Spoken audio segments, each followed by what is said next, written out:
എല്ലാവർക്കും നമസ്കാരം. ആയുർപത്മയിലേക്ക് എല്ലാവർക്കും സ്വാഗതം. ഞാൻ ഡോക്ടർ ശീതൽ.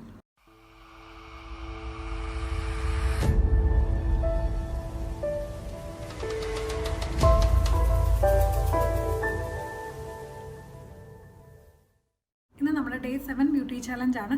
ഡേ 7 ബ്യൂട്ടി ചാലഞ്ചിൽ നമ്മൾ ഹെയറിന് കൊടുക്കാൻ പോകുന്നത് ഒരു പ്രോട്ടീൻ ട്രീറ്റ്മെൻ്റ് ആണ്.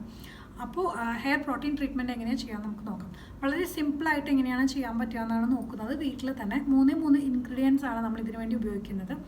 തലേ ദിവസം രാത്രിയിൽ തന്നെ കുറച്ച് ഉലുവയും അതുപോലെ തന്നെ കുറച്ച് ചെറുപയറും കുതിർക്കാനായിട്ട് വെക്കുക. പിറ്റേ ദിവസം രാവിലെ ഈ കുതിർത്തെടുത്തിട്ടുള്ള ഉലുവയും ചെറുപയറും മുട്ടയുടെ വെള്ള ചേർത്ത് നല്ലപോലെ അരച്ചെടുക്കുക. അരച്ചെടുത്ത ശേഷം ഈ ഒരു പേസ്റ്റ് നല്ല ഫൈനായിട്ട് വേണം അരച്ചെടുക്കാനായിട്ട്. ഈ ഒരു പേസ്റ്റ് തലയോട്ടിയിലും അതുപോലെ മുടിയിലും തേച്ച് പിടിപ്പിക്കണം. മുടിയുടെ അറ്റം വരെ തേച്ച് പിടിപ്പിക്കണം. അപ്പോൾ ആ ഒരു കണക്ക് കൂട്ടിയിട്ട് വേണം നമ്മൾ ഇൻഗ്രീഡിയൻസ് എടുക്കാനായിട്ട്. കംപ്ലീറ്റ് ആയിട്ട് തേച്ച് പിടിപ്പിച്ച ശേഷം മുടി ക്യാപ്പ് ചെയ്തിട്ട് ഒന്നില്ലെങ്കിൽ മുടി മുകളിൽ കെട്ടി വെക്കുക, ഇല്ലാന്നുണ്ടെങ്കിൽ ക്യാപ്പ് ഇട്ട് സൂക്ഷിക്കുക. ജെൻസിനെ സംബന്ധിച്ചിടത്തോളം ഷോർട്ട് ഹെയർസ് ആയതുകൊണ്ട് തന്നെ അവർക്ക് മുടിയിലെല്ലാം പരട്ടാനായിട്ട് വളരെ എളുപ്പമായിരിക്കും. മുടിക്ക് സംഭവിച്ചിട്ടുള്ള ഏതൊരു തരം ഡാമേജിനെയും റിപ്പയർ ചെയ്യാനായിട്ട് ഈ ഒരു പ്രോട്ടീൻ തെറാപ്പി നമ്മളെ ഹെൽപ്പ് ചെയ്യും.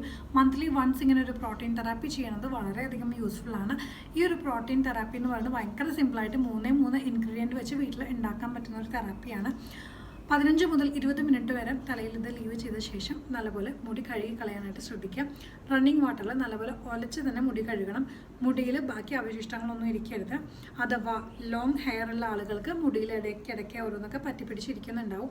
അങ്ങനെ ഉണ്ടെന്നുണ്ടെങ്കിൽ മുടി ഉണങ്ങിയ ശേഷം നല്ലപോലെ തട്ടിക്കുടഞ്ഞ് കളയാനും ചീർപ്പ് വെച്ച് നല്ലപോലെ ചീകി കളയാനും ശ്രദ്ധിക്കണം. അതിനുശേഷം മാത്രമാണ് നമുക്ക് കെട്ടിവെക്കാനായിട്ട് പാടുള്ളൂ. അപ്പോൾ ഇതാണ് നമുക്ക് പ്രോട്ടീൻ ട്രീറ്റ്മെൻറ്റിന് നിന്ന് തലയിൽ ചെയ്യാനായിട്ടുള്ള കാര്യം. ഇതിന് ശേഷം നമുക്ക് സ്കിന്നിൽ എന്താണ് ചെയ്യേണ്ടത് നോക്കാം.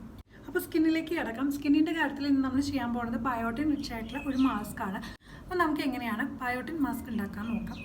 Red colour, orange colour, yellow കളറിൽ അടങ്ങിയിട്ടുള്ള fruits and vegetables, biotin rich ആയിട്ടുള്ള ഫ്രൂട്ട്സ് ആൻഡ് വെജിറ്റബിൾസ് ആണ്. ഇൻ കേസ് നിങ്ങളുടെ വീട്ടിൽ അവൈലബിൾ ആയിട്ടുള്ള ഏതൊരു ഫ്രൂട്ടോ വെജിറ്റബിളോ വെച്ചിട്ട് നിങ്ങൾക്ക് മാസ്ക് പ്രിപ്പയർ ചെയ്യാവുന്നതാണ്. ഇവിടെ ഞാൻ ഇന്ന് പ്രിപ്പയർ ചെയ്യാൻ പോകുന്ന മാസ്കിൻ്റെ ബേസ് എന്ന് പറയുന്നത് പപ്പായയാണ്. അപ്പോൾ കുറച്ച് പപ്പായയുടെ പൾപ്പ് എടുക്കുക, നല്ല പഴുത്ത പപ്പായയുടെ പൾപ്പ് എടുക്കുക. അതിലേക്ക് 2 ഡ്രോപ്പ് ലെമൺ ജ്യൂസും 2 ഡ്രോപ്പ് ഓറഞ്ച് ജ്യൂസും ആഡ് ചെയ്യാണ്. അതിലേക്ക് 2 ഡ്രോപ്പ് ഹണിയും കൂടി ആഡ് ചെയ്ത ശേഷം നല്ലപോലെ മിക്സ് ചെയ്തെടുക്കുക. ഈ മിക്സ് ചെയ്തിട്ടുള്ള മാസ്ക് ഫേസിലും നെക്കിലും ബോഡിയിലും അതുപോലെ തന്നെ ഹാൻഡ്സിലും ലെഗ്സിലൊക്കെ അപ്ലൈ ചെയ്യാവുന്നതാണ്. നിങ്ങൾക്ക് ഏതൊരു ഭാഗത്താണോ സ്കിൻ ടോൺ ഡിഫറൻസ് തോന്നുന്നത്, ഏതൊരു ഭാഗത്താണോ ബയോട്ടിൻ ട്രീറ്റ്മെൻറ്റ് വേണമെന്ന് തോന്നുന്നത് അങ്ങനെയുള്ള ഏരിയാസിൽ നിങ്ങൾക്ക് അപ്ലൈ ചെയ്യാം.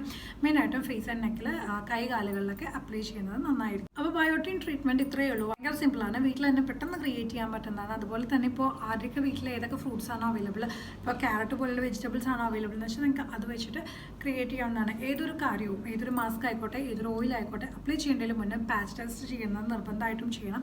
എന്തെങ്കിലും തരത്തിൽ അലർജി ഉള്ളവരാണ് അല്ലെങ്കിൽ സെൻസിറ്റിവിറ്റി കൂടുതലുള്ള സ്കിൻ ടൈപ്പ് ഉള്ളവരാണെങ്കിൽ എന്തൊരു കാര്യവും മുഖത്ത് അപ്ലൈ ചെയ്യേണ്ടതിന് മുന്നേ ശ്രദ്ധിക്കുക. നമ്മളെല്ലാ വീഡിയോയിലും പറയുന്നത് പോലെ പാച്ച് ടെസ്റ്റ് എടുക്കാൻ മറക്കാതിരിക്കുക. വളരെ സിമ്പിളായിട്ടുള്ള എന്നാൽ വളരെ യൂസ്ഫുൾ ആയിട്ടുള്ള 2 കാര്യങ്ങളാണ് നമ്മൾ 7th ഡേയിൽ ചെയ്തിട്ടുള്ളത്. അപ്പോൾ എല്ലാവരും ഇത് ചെയ്ത് നോക്കുക. നിങ്ങളുടെ അഭിപ്രായങ്ങളും നിർദ്ദേശങ്ങളും ഞങ്ങൾക്ക് ഇൻസ്റ്റാഗ്രാം വഴി അതുപോലെ തന്നെ ഫേസ്ബുക്ക് വഴി അറിയിക്കുക. അടുത്ത വീഡിയോയിൽ ഡേ 8 തെറാപ്പി ആയിട്ട് വീണ്ടും കാണാം. അതുവരെയും സൈനിങ് ഓഫ് ഫ്രം ആയുർപത്മ.